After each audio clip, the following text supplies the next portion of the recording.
hazırlaşanda həmişə özümə maksimum balı hədəf qoymuşdum və fikirləşirdim ki, bunu eləyə bilərəm. Valideynlərimin, müəllimlərimin, dostlarımın mənə inamı həmişə tam idi.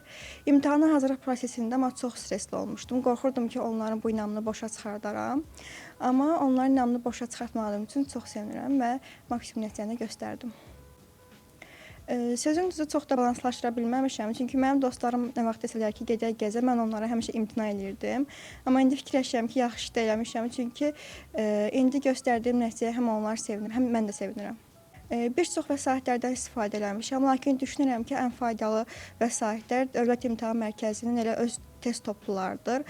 Çünki imtahanda sırf həmin topludakı tipdəki suallar düşür.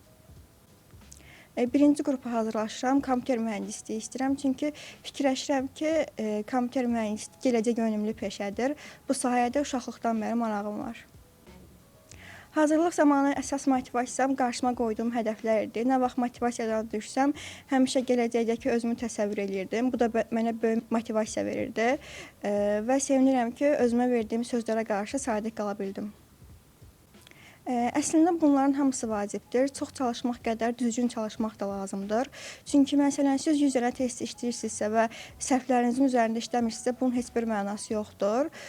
Ondansa az test işləyib öz səhvlərinin üzərində çalışmaq lazımdır. Səhvlərinizdən nəticə çıxartmaq lazımdır. Digər şagirdlərə məsləhətim odur ki, həmişə özlərinə inansınlar, məqsədyönlü olsunlar. Çünki əgər hədəfiniz yoxdursa, buna çata bilməzsiniz. Önünüzə hədəf qoymalısınız ki, maksimum bal toplamalısınız. Mən fikirləşirəm ki, mən heç bir abituriyentdən çox da fərqli deyiləm. Sadəcə mən yorulanda dayanmamağı və davam etməyi seçdim. Siz də davam etməyi seçməlisiniz.